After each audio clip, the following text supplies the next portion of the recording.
તો સુરેન્દ્રનગરમાં ચાંદીપુરા વાયરસથી મૃત્યુઆંક વધતા તંત્રમાં દોડધામ મચી ગઈ છે। ચાંદીપુરા વાયરસના અત્યાર સુધીમાં સુરેન્દ્રનગર જિલ્લામાં 6 કેસો નોંધાયા, જેમાં 2 બાળકોના સારવાર દરમિયાન મોત થયા। આરોગ્ય વિભાગની ટીમોએ આંગણવાડી, પ્રાથમિક શાળાઓ અને કાચા મકાનોમાં ફોગિંગ કામગીરી હાથ ધરી।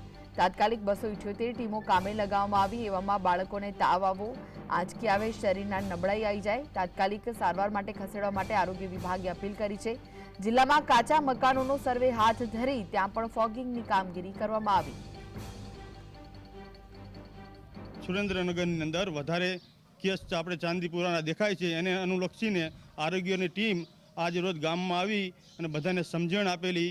એ સિવાય ગામ લોકોને સમજાવ્યા કે આ લક્ષણો દેખાય તો ક્યાં ક્યાં કઈ દવાખાને જવું। जो प्रकोप है पूरे राज्य में है અને ધાંગધ્રા તાલુકા જિલ્લા સુરેન્દ્રનગર પણ છે।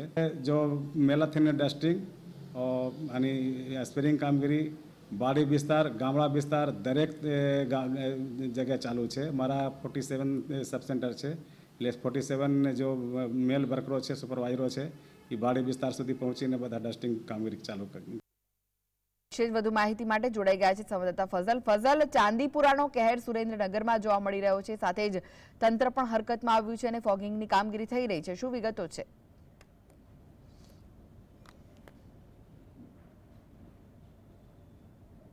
તેની સામે મૃત્યુ આંકમાં પણ વધારો થતા આરોગ્ય વિભાગની ટીમોમાં દોડધામ મચી છે।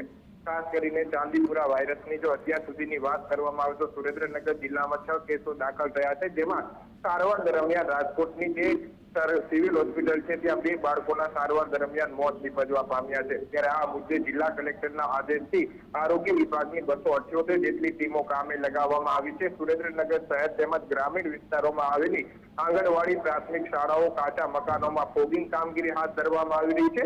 ઉલ્લેખનીય છે કે ચાંદીપુરા વાયરસનો જે મૃત્યુ આંક છે તે 50% જેટલો હોવાનું સામે આવ્યું છે। ત્યારે બાળકોને તાવ આવે, આંચકી આવે, શરીરમાં નબળાઈ આવે તો તાત્કાલિકપણે નજીકના આરોગ્ય કેન્દ્રમાં સારવાર માટે લઈ જવા માટે પણ તંત્ર દ્વારા અપીલ કરવામાં આવી છે। બીજી તરફ હાલની પરિસ્થિતિ મુજબ જે ગામોમાં જે મૂડી તાલુકો હોય કે પછી ખારાગોડા ગામ હોય ત્યાં ચાંદીપુરા વાયરસની જે સેન્ડ ફ્લાય માખી છે તેના નમૂના પણ આરોગ્ય વિભાગની ટીમોને પ્રાપ્ત થયા છે। હવે આ નમૂના પણ પુના લેબોરેટરી ટેસ્ટ માટે મોકલી આપવામાં આવ્યા છે। ઉલ્લેખનીય છે કે ચાંદીપુરા વાયરસના વધતા કેસો બાદ હવે તંત્ર હરકતમાં આવ્યું છે। જી આભાર માહિતી આપવા માટે।